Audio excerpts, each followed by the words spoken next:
And as you know so well, Jason, you are so knowledgeable about the automobile industry. It is truly a global industry. So it not only has tremendous importance and impact and relevance domestically, but internationally as well. And I'm hard pressed to think of any industry that is more international, more global than the automotive sector. Just think of the nameplates of the Japanese, the Germans, the Koreans. Now the Chinese are beginning to really come on the scene, as well as the Europeans. So it's a very, very diverse industry. People, particularly in many segments of our country, in the heartland where I'm from in Arkansas, in the mid section of our country, they depend on their automobile or truck to conduct their lives, how they order their lives, getting to work, getting to church, getting the kids to school, seeing their parents, getting to the doctor, all of those basic essentials in life that really makes this the kind of country that we have and the standard of living we have. So for all of those reasons, the automotive sector is critical to any administration, and it certainly was to ours. How do we address not just the automotive sector, but our overall economy in terms of moving forward in a purposeful, thoughtful, realistic manner regarding climate change and addressing being good stewards of the environment? But how do we do that in a way that is the least disruptive to daily lives and is compatible with the economic side of the equation and people's standard of living?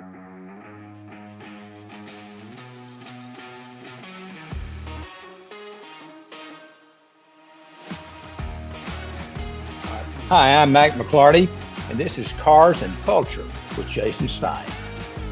My next guest I think it's probably best summed up this way. He has a great deal of expertise and polish and panache and quality. I don't know too many people who've been able to balance business and public service as aptly as Mack has. And that comes from someone who helped him get elected student body president at the University of Arkansas. Mack McLarty, welcome to the program. Well, Jason, I'm delighted to be with you. It lifted my spirits here for this interview, and you're just a natural press secretary. Thank you for your kind words.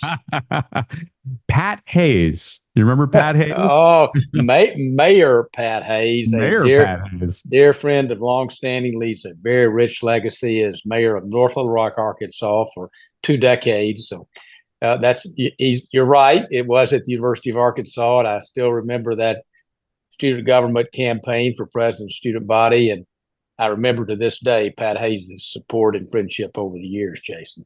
Pat Hayes had something also very nice to say. He said many folks thought that he would have made more of his career in elected politics, which is the state's loss in one respect, but obviously your involvement in politics, Pat said, in terms of the state and the business side, was always as polished as the public and the government side. What a wonderful thing to say.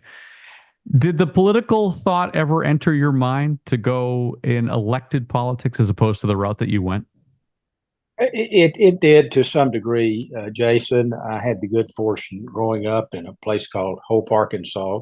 Yes. I'll always be grateful for I'm certainly standing on the shoulders of my parents, but for the support of the people of Hope when I was growing up, for the examples that they set. So you felt like people cared about you and were pulling for you. And because of that, it kind of made it natural to get involved in student government. I had a very wonderful and supporting and mentoring student council sponsor who was also my English teacher in Hope High School. So I got started there and went on to Boys State, was active there, and traveled to Washington as a Hearst Fellow. So it seemed to be kind of a natural progression. When I returned home after marrying Donna, my wife of 57 years here. Congratulations. Well, thank you very much. People encouraged me to consider running for office, and we decided to run for state representative at 23. And then we drew a very serious opponent who jumped in the race at the last minute. And I thought, my goodness, if we lose this race, I've got a long time to live with this. So we worked so hard. We knocked truly on I think, every door in the county at least twice, and are very proud that we won that election, kind of humbly saying carrying every box in the county, which we did, and I'm proud of that to this day. Uh, but business, I felt like that was my primary endeavor. I thought about other careers, including being a sportscaster, but I just didn't have a Jason Stein voice for that. I'm afraid I loved baseball and football and basketball and all the sports. But once I got involved in business with my father, it just seemed to be a natural uh, engagement. It was important. We had our first child, and that made a real difference. The responsibilities as a father and a husband.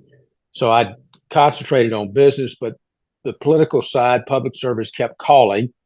And David Pryor ran for governor, who had been a lifelong friend of our family's generational friendship. In fact, Jason, his father had been the Chevrolet dealership in Camden, Arkansas, only about 60 miles up the road. So he asked me to be his campaign treasurer. I agreed to do that. And then he asked me to be chairman of the Democratic Party in our state, and that meant you were on the national committee. So I continued my political engagement. So I've tried to balance both over the years. Hope I've done a reasonably good job of that. I would say so. Interesting. You go back to business, and some may not know that it all ultimately comes back to the car business for you. That as you said, you and your younger brother Bud grew up in Hope, but your grandfather, the late Tom McLarty, had opened a Ford dealership more than 100 years ago now. Why did Grandpa McLarty do that? Well, I think he was a natural salesman. His father had been kind of a trader there at a general store. So I think when Henry Ford came on the scene with Model Ts and other vehicles later, that was a natural thing. I'm really standing on my father's shoulders. He was really the builder of the enterprise after my grandfather had started there with a group of other shareholders, and my father bought them all out in the mid 50s. He had returned from World War II, so it was the greatest generation, and he personified that. He typified that. Such a generation filled with optimism and commitment, and boy, our country showed that, and our business showed it, and so it was natural for me to come back. But I really spent more time in our truck leasing company than I did in the automobile dealerships. Obviously, that was a base, but we really built a successful truck leasing company, particularly as the poultry industry came to Arkansas, and more broadly, we were one of the larger privately held truck lessors in the nation, certainly in our region, but more broadly. So that really is kind of my business background. And then after 10 years in our family business with my father, and he passed away far too early, I had been on the board of both Commercial National Bank, which became the largest bank in the state at an early age, had a great opportunity to do that, and I'm grateful to this day for that.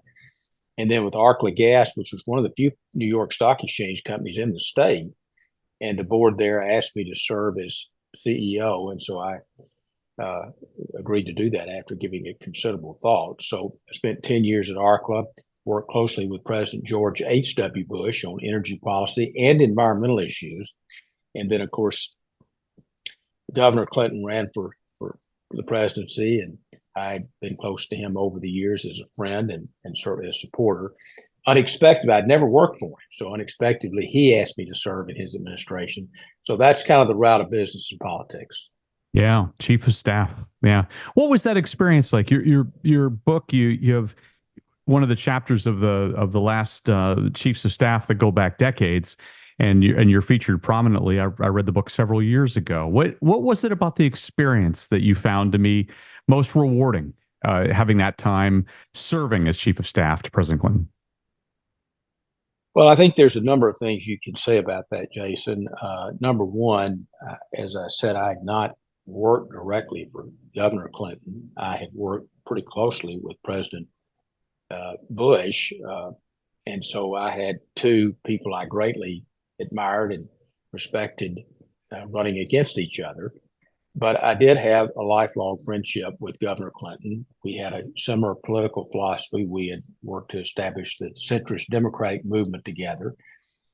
So when a friend of longstanding, governor of your home state, whom you share a political philosophy with, asks you to serve him, work with him, and serve the American people, the answer is yes, I'll be honored to do that. I did not give him an immediate yes, let me quickly say. I needed to reflect on that, and in prayerful consideration, as the descriptive phrase goes, and talk, of course, with Donna and our two sons, Mark and Franklin. But it was a real honor to serve. You feel a great sense of responsibility in that position. You're responsible for organizing the White House, supporting the president and vice president. You want to make sure that the president and vice president are fully aligned in their efforts.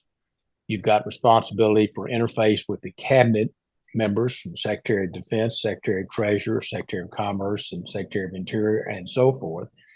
You've got other constituencies, particularly in the Congress, which I was familiar with because of my prior political activities and being in the natural gas business, energy business. But that's a constituency. You've got the press, and then you've got the people who supported you. You want to be sure you don't forget them, but you're president of the United States, so you're trying to serve all the people of this country, develop policy, move the president's agenda forward, and at the same time, help the president step on the world stage in just the right manner. So it is a formidable responsibility and a daunting task. And as it relates to the auto industry, you got something over the goal line that continues to come up on a regular basis, but you really contributed to help include an economic plan that turned the 93 deficit into a surplus, but more importantly on auto's passage of the North American Free Trade Agreement. And that had to be a moment for you that was especially humbling and also gratifying. Both were important. I think presidencies, Jason, are generally judged by historians on peace and prosperity. I would say it's peace security now after 9/11 and that tragic and memorable day. And I think historians will look at the economic progress during the 90s with the Clinton-Gore administration and the balancing of the budget, which you noted, as a significant achievement to prosperity, where a rising tide truly lifted all boats in terms of employment, in terms of opportunity, in terms of income. And that makes your country safer, sounder, more secure. But it's also about peace and stability around the world. And of course, you can't be strong abroad without being strong at home. And you can't remain strong at home without being engaged abroad, which leads to the North American Free Trade Agreement. President Bush 41 had negotiated the deal with both Mexico and Canada to strengthen the North American economic platform. But he had not passed the legislation to have it become law. That fell to our responsibility. We were able to move that forward by finalizing the agreement, which took considerable work, but then moving it through the Congress on a bipartisan basis. And that was very well received in our country, not so much because of the trade agreement, as important as that was, but really a sign that President Clinton was willing to take a position that was not totally in sync with some members of his party. But going back to the economic plan, that was our first order of business. James Carville, the political consultant who's very much in the news now with the presidential race, the Raging Cajun, as he's called, had the memorable phrase, "It's the economy, stupid." That's right. Of course, Governor Clinton ran on that as the economy had started to slow into a mild recession, but it had resonated and made an impact with the American people. So our challenge was to address that, to get the economy moving with sound policy that supported the private sector. But at the same time, to look at the national deficit and therefore the related debt and see what could be done. I actually, Jason, was not confident that we could balance the budget when we began the administration. I felt like we could slow the growth of the deficit and make some progress. But what happened is we really got things moving in the right direction. And with that, people of our country and more broadly around the world started to have a confidence level of security, People moved forward. Productivity increased with technology. We were able to do that without inflation. Energy prices, so critical to inflation and growth, stayed relatively stable. And so we got momentum going in our direction. And by the sixth, seventh year of the presidency, we were indeed able to build on cutting the deficit in half the first term and then balance the budget in the second term. Yeah, remarkable in many ways when you consider where we are today. I want to go back to what Howard Baker, Chief of Staff to President Ronald Reagan, said when he called you after you were named Chief of Staff. He said, "Mac, congratulations! You just got the worst job in Washington." And that rings true to me. I'll always remember that call from Senator Baker, whom I had great respect and regard for, a great example, truly great American. And he indeed said that. I think his point was that the chief of staff job has been called the chief javelin catcher, right? Because you're Kenneth Stein, right? Yeah, you're on the point of the spear there. You have to say no a lot, right? On the other hand, it's a great privilege to serve the American people and to work with the President of the United States. So it's a tremendous privilege as well. But it's a very, very demanding job, and responsibility, as I've already noted. You've got a lot of diverse stakeholders in your job as Chief of Staff. This program is Cars and Culture. The two things are very much intertwined. It's been good for us for 3 years. The automotive piece of an administration, or the consideration of automotive being the so-called engine, no pun intended, of the economy, is something that I think is always front of mind when you're in an administration that's trying to turn things around from an economic standpoint. Tell me how much autos played into your conversations while you were serving for President Clinton. Well, I think, Jason, the automobile industry plays a significant role in any administration for a couple of very important reasons. Number one, it is a powerful engine, pun intended, of our economy. From a workforce standpoint, from an ancillary standpoint, and from a national psyche standpoint. And as you know so well, Jason, you're so knowledgeable about the automobile industry. It is truly a global industry. So it not only has tremendous importance and impact and relevance domestically, but internationally as well. And I'm hard pressed to think of any industry that is more international, more global than the automotive sector. Just think of the nameplates of the Japanese, the Germans, the Koreans. Now the Chinese are beginning to really come on the scene, as well as the Europeans. So it's a very, very diverse industry.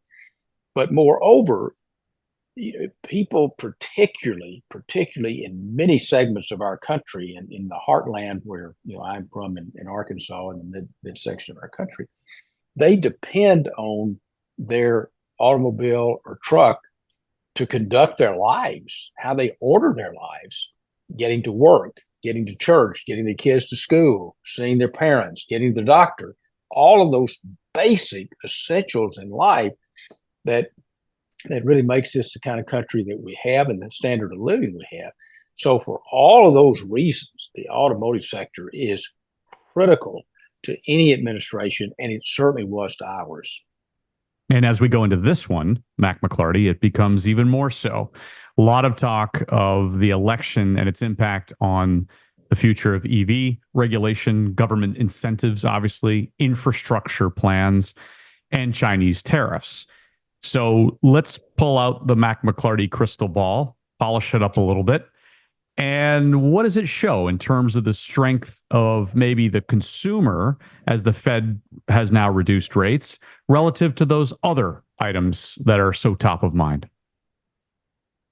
Well, you listed a number of very important current elements, dynamics that are in the mix, or on the horizon, or both in the automotive sector. I alluded to China earlier in my comments to you. That is a change from when we were in the White House in the 90s with the Chinese automotive sector developing. And then you mentioned electric vehicles, which of course is a relatively new phenomenon as well. So it's a time of great change, a time of uncertainty, and highly likely a time of disruption. And of course, Jason, we're all coming into this period coming out of COVID, which dramatically changed our lives, the way we work, the way we live. It obviously significantly affected the supply chain, and we got a new appreciation there, a better understanding of the supply chain. So with the development of electric vehicles, you've got kind of the schools of thought. How do we address not just the automotive sector, but our overall economy in terms of moving forward in a purposeful, thoughtful, realistic manner regarding climate change and addressing being good stewards of the environment? But how do we do that in a way that is the least disruptive to daily lives and is compatible with the economic side of the equation and people's standard of living? So I'm very much on the electric vehicle side, more evolutionary rather than revolutionary. I don't think we're quite ready from a number of aspects for just a headlong rush into EVs. I think the central goal of taking CO2 out of the air, reducing carbon dioxide, should be our focus. And I think there's a number of ways to approach that. EVs are part of it, but not all of it, and they cut both ways. I think the China rise and engagement in the automotive sector perhaps is the most powerful change event that has taken place in the last 20 years or more. And I think the Chinese have really leapfrogged in many ways with the electric vehicle segment, including plug-in hybrids, which we are pretty effective with here in this country. So not just pure electric vehicles, but you already see that with the China market now. Of course, when Mark, our son, first entered the China market, it was about a 5 million SAR, annual SAR. It's now close to 30 million. Yeah. In 20 years. Think about that. Annual selling rate. Yeah. Yeah. Mm-hmm. Annual selling rate. Thank you. And the 30 million is about almost almost twice as high as our U.S. SAR. So that's a dramatic change in and of itself. So I think the market share implications there, how that affects the OEM, how it affects dealers, how it affects suppliers, and it are just major issues that are yet to be played out, Jason. And do you think that the Chinese, the movement into this market eventually will just be the latest iteration of what we've seen in the 70s with Japanese competition, in the 80s and the 90s with Korean competition, and now, of course, you have not only the Chinese but the Vietnamese and other players? Is that just the latest? Is that the latest chapter in that U.S. auto industry story? It may be the latest chapter, but I think it likely has more significance to it in ways that the other chapters didn't have. And by that, I mean with the rise of China, and particularly what seems to be developing at the least as global competition, if not a real question of global leadership, that is very different. And at the time when I had the privilege to be in government in the White House with the President Clinton and Vice President Gore, our relationships with China were quite different than they are today. And I think, again, COVID has strained that relationship even more. So I think you've got security issues. You've also got critical mineral issues, i.e. the supply chain, which we didn't have in those other previous chapters or passages that you meant. So I think there's a lot of factors at work here, Jason, that we'll have to kind of see how this plays out as we go forward. But the Chinese automotive participants are clearly going to be forces in the industry. I don't think there's any question about that. And of course, they're already in other markets, South America, Western Europe, testing the waters and entering at obviously very different tariff levels, but very competitive products, right, Mac? Very competitive, both in terms of cost, but also in terms of technology and quality. So very different dynamic. You're exactly right. And also what you see, Jason, is this cross currents, if you will, where with the Chinese market being close to a 30 million annual sales rate market, with electric vehicles, because of China's kind of starting with a clean sheet of paper, with their having real environmental goals and challenges in China, which we can get to in just a minute, perhaps, because it's a very important element to discuss. But they are taking market share away from some of the traditional OEMs, both U.S. OEMs, European OEMs, and other Asian OEMs in China. So that creates a real tension point, which we saw the German leader trying to deal with. How do you approach tariffs at the EU when many of your home OEMs in Europe have major market presence and have a real importance of the profitability attached to the Chinese market, as do some of the U.S. OEMs as well? That's a real tension point. There's no doubt about it. Well, let's talk about that. What is your view on that exact aspect? Well, I think it's a couple of points of view, Jason. I think number one, it seems to be at least a recognition of the change in U.S.-China relations. Seems to be one of the very few areas where both Democrats and Republicans seem to share that concern and haven't quite fully figured out the best way to approach that, although there are serious efforts being made and some steps have already been taken. Both former President Trump and Vice President Harris are on record saying we will put forward significant tariffs on imported Chinese EVs. So that's one of the few areas of their agreement on policy. Mm-hmm. So then the question becomes, but if they've still got a product that is competitive and perhaps desirable from a consumer standpoint, and a product that at least addresses some of the climate change, global warming issues that are so important, how do we square that up? And I don't think anybody has quite a perfect answer, response, or balance to that. I think it's been, let's see if we can catch up in the U.S. and Europe in terms of product offerings and cost competitiveness, and kind of get as level a playing field as we can, and then move forward from that point. But that's yet to be determined how that's going to work out, Jason. Let's get your view on where we are as we sit on the eve of an election here. I want to talk. Well, we had to. I mean, I couldn't have you on and not bring this subject up. And frankly, you brought it up. So that's an opening for me. News. Will a news source come into the fact-checking world that would manage out all of the untruths, exaggerations, and bias that have infected the credibility of our daily news, Mac?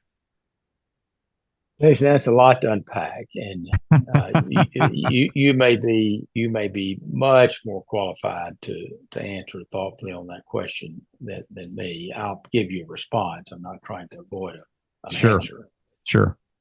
But I don't think there's any doubt that social media, the way we consume our news, the way we communicate with each other, cable channels, the way we finance our elections. I mean, I could get on a soapbox and go on and on. I will not on your program.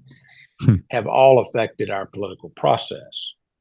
And part of that is kind of how the voter, the average citizen in the United States, deals with all of that while they're trying to really just live the best possible life they can and support their loved ones in the process. And I'm constantly struck with this division we have in our country and all of the hot and sometimes toxic rhetoric, or even worse, just the decency of the American people. You just see that time and time again. And I see it every day when I go to one of our dealerships or some other business establishment or at a church or some other gathering. You just see it. And that's a juxtaposition. That's you can't fully reconcile that. As far as the fact checking is concerned, I think it goes to both the source, which you're very meticulous in how you conduct your journalism, but it also goes to the consumer of the news and how much effort they make to feel like what they are receiving to make their decisions, whether it be about politics or other things, are that they feel like they're getting objective news sources. I think there is a recognition of the problem. I'm aware of several major initiatives, both within news organizations and more broadly about integrity of reporting in journalism. So I think the problem has been highlighted, but do I have a perfect silver bullet to respond to Jason Stein today? I do not. How about the tumultuous election cycle? What will it take to get back to election rhetoric that maybe features more human decency, Mac, respect, finding solutions to serious issues regardless of political affiliation? You know, one of my favorite things that has been said about you is that when you were serving time in office, that no matter where you went, when you would travel to foreign lands, you would always show great respect for not only the leaders with whom you met and negotiated, but also for the culture of the people.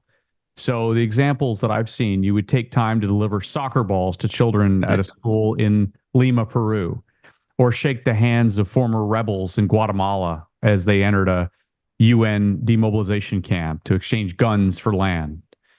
You pursued your engagements with trust and treating others as you would expect to be treated and being open to other people's perspectives. It's probably then one of the nicest things that could be said about somebody. But how do we get our own system back? If this show is cars and culture, this is a culture question. How do we get back to addressing serious issues regardless of those affiliations? Well, it may be the question of the day. Again, thank you, first of all, for your very kind words. You certainly try to live up to some of that. I'm not sure I always do, but thank you for your acknowledgments there. I mean, so much of that, Jason, really was when we go back to my upbringing and the values and so forth. That's where that comes from. That's just the way those values were imparted to me, and just the worth and dignity of each individual. And I do believe a sense of humility. Nobody has a monopoly on wisdom, so you need to listen to the other person's point of view. And in the political process, your enemy one day may be your best friend the next in terms of Right. how you get things done. But I think we've got a very unusual and somewhat inconsistent position in the polls, where you see almost 80%, Jason, almost 80%, enormous agreement. People are tired of people in Washington, elected officials in Washington, fighting with each other, and they want the parties to work together. That's a Right. huge endorsement. By the same token, you see the polarization in our country and the split of the parties and our people and geographies every day in our politics. Those are really two very juxtapositions, irreconcilable in so many ways. But I think it comes down to that just a substantial majority of our country wants people elected who, one, they think are honest and they can trust, two, that are concerned about their problems, and three, that they will govern. And that's what I would like to see more discussion in this presidential campaign about. We're not seeing as much of that as we would like at all. But I hope when the next president is elected, depending on how the Congress, that's very important. You asked me about the presidential election. You've got congressional elections are going to be very important as well. Right. Right. You still have to govern and get things done, and good policy is good politics. But again, I think in our daily lives, I see a lot of that. At the state level, many states where you have a Republican governor or a Democratic governor and a legislature of a different party, at least in control of one, if not both houses, you do see that kind of cooperation in governing at the state level in many states, not all, but many. So it's a model there. It's achievable, but we are not seeing that in Washington. And you can see it in the polls. People are disillusioned. They are unsettled. They're angry. They're unhappy. They just don't like it. And yet we still see the polarization exist. How do you operate within your own business, whether it's the automotive side that your sons are involved in or the strategic side that, and there's so many different entities here with your own firm, international activities. You've been in movie making. I want to talk about that in a second. But do you just say, well, that's, which is common for many business people to say these days, that's just DC, and we're going to let DC be DC, but we're going to charge ahead and do our own thing. Is that how you operate in this environment? Well, I wouldn't say quite that way. I think one, you do have to keep a focus on what you're doing and keep your priorities in place. That's for sure, which is to charge ahead, so to speak. You have to keep a focus. But I think you have to build relationships, particularly if you've got some association or some interaction with Washington. You have to build relationships on both sides of the aisle. And it goes back to your earlier point, Jason. You have to engage with people. You have to understand their point of view. You have to find common ground where you can. Where you can't, you need to be forthcoming about that and draw appropriate lines where you can't agree. And there are just going to be some issues, particularly going back to your name of your program, cultural issues, that we just simply may have a different point of view. That doesn't make the other person a bad person. It doesn't just totally confirm you're right. It just means you have a different point of view. So I think, though, that trust is the coin of the realm. Unless you establish some measure of understanding, rapport, and trust, you're not going to be very successful in relationships that are so essential in Washington, but I would also suggest so essential in business and any other endeavor that you're in, whether it be medicine, academia, whatever activity you're in. Let's talk about movies. Some might not know. A lighter subject. Go ahead. Pivoting to a lighter subject. Yeah. Some might not know. I mean, you've got an affiliation with not just any famous character through the years, but James Bond. Well, you built it up a little bit, Jason. So thank you for being not only a press secretary, but a press agent here, a public relations agent. Our firm, which is a strategic advisory firm in Washington, it's McLarty Associates. It was Kissinger McLarty for well over a decade. So I had a great privilege to have a partnership with Henry Kissinger, which was just a once in a lifetime experience, as you might imagine. And that's a perfect example of a Republican and a Democrat working together. Yeah. Not that we did any advocacy work, but we worked shoulder to shoulder on issues. And Henry was just, I could not have asked for a more iconic partner, but a better one, but a better one either. And everybody's got a Henry Kissinger story, and I'm fortunate to have a few that I was able to experience firsthand. But the movie business grew out of our strategic advisory firm, so I don't want people to think that I'm making movies or producing movies or I don't want to get this overstated.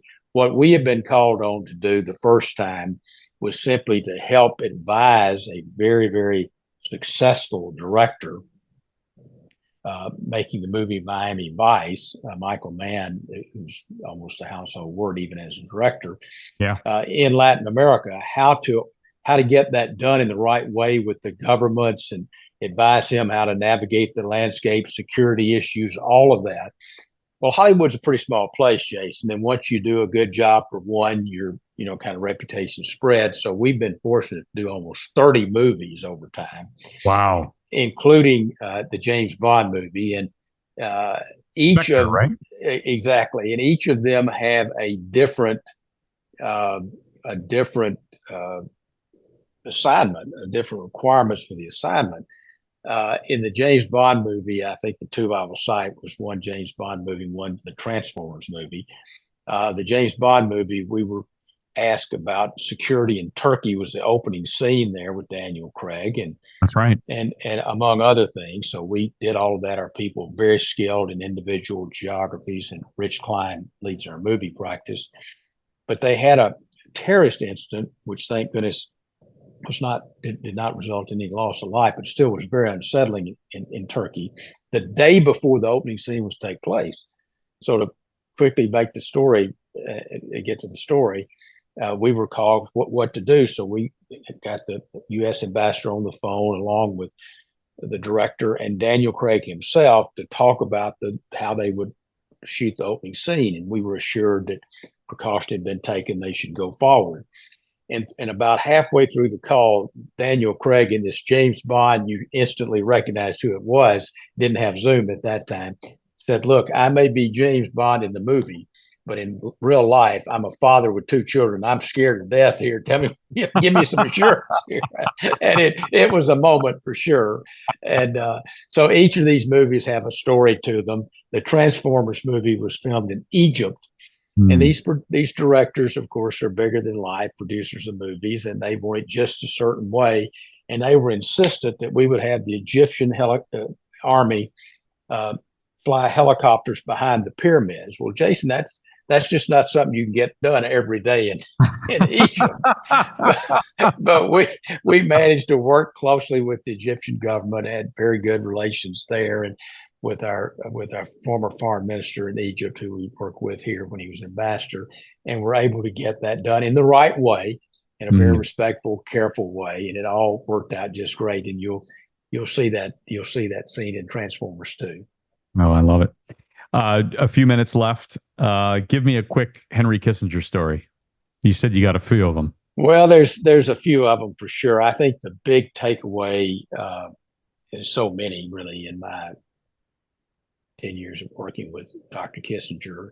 One was just the sheer intellect he had, the depth. Of course, somebody that helped President Nixon open China, that negotiated other peace treaties. I mean, all of his standing, the only person in modern history that served as director of the National Security Council and Secretary of State at the same time. That's never happened before, and it'll never happen again, in my opinion. Yeah. But Henry, you had to make sure in a business setting with a client that he really stuck to the points at hand that the CEO wanted to talk about. So we had a breakfast one morning with the CEO of Walmart, Lee Scott, a dear friend, someone I really admire. And I really asked Dr. Kissinger, I said, "Now, Henry, Lee's really want to go focus on these three issues. So we don't need to kind of get outside that range. We don't need a history lesson here. We need to stay on these subjects." So we had breakfast. Henry was just absolutely superb, just superb. So we were walking back to his office. It was not too far from the restaurant. And I said, "Henry, you just were excellent. I'm just deeply grateful, particularly with a great Arkansas company and a friend and a valued client." And he said, "Oh, thank you." He said, "You should have seen me in my prime, Mac. You should have seen me in my prime." But what it underscored was a great sense of humor coupled with this great intellect and just a real sense of curiosity and engagement with the world, not just about foreign policy, not just about politics. I mean, he owned sports, entertainment, broad subject matter. Henry could just regale with conversation with anyone. His real hero from a sports standpoint was Joe DiMaggio. He had many heroes, many people he admired in sports, in a number of sports, not just baseball. But Joe DiMaggio was really a hero of his. Of course, he knew him and was a great baseball fan, New York Yankee, obviously. And there's a quote that the Red Ruffing once made, the great announcer and baseball player. If you had Joe DiMaggio on your side, you just felt like you had a pretty good chance of winning the game. Yeah. And that's always the way I describe Henry Kissinger. If you had Henry Kissinger on your side, you thought you had a pretty good chance of winning the day. Yeah, and speaking of winning the day, I didn't know this, but you did the Little League baseball games and football games at KXAR in Hope. A radio announcer, you said earlier in this program that your dream was to be a sports announcer. Well, you and I share that, Mac. But you got to do an inning with Harry Carey. Well, you're a good investigative journalist, Jason, in addition to your other great qualities. I did. It's interesting, kind of carry it back to politics and, kind of all roads leading to hope. At least that's kind of where my soul will always be.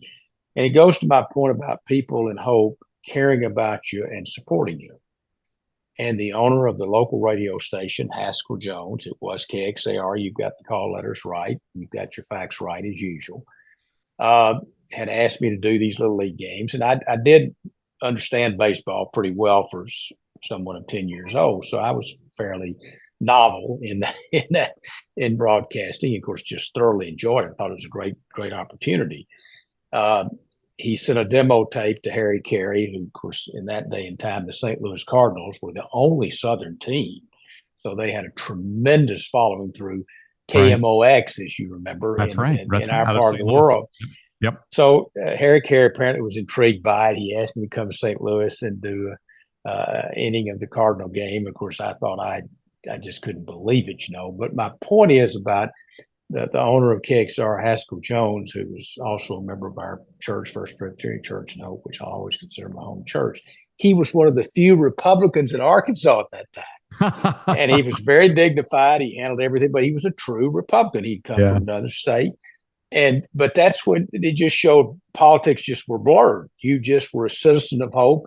You were trying to lift everybody up. And that's the way it should be, Jason. That's America at its best. One fun fact to end this. You sat next to or near a fellow kindergartner at Miss Marie Perkins School for Little Folks in Hope. Yeah. His name was William Jefferson Clinton. He told a funny story about not exactly being in Hope anymore. And that was when you were sitting with former Russian President Boris Yeltsin.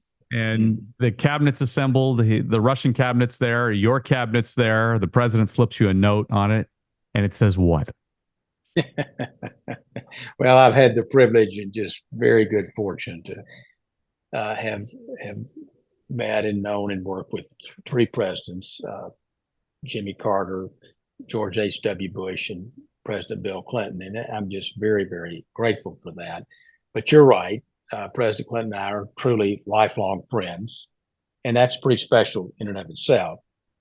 And we did meet, you're right, our first trip to Moscow for the summit. With Yeltsin, high-stakes summit. We were there assembled in the Kremlin with the two cabinet members kind of on either side of the table.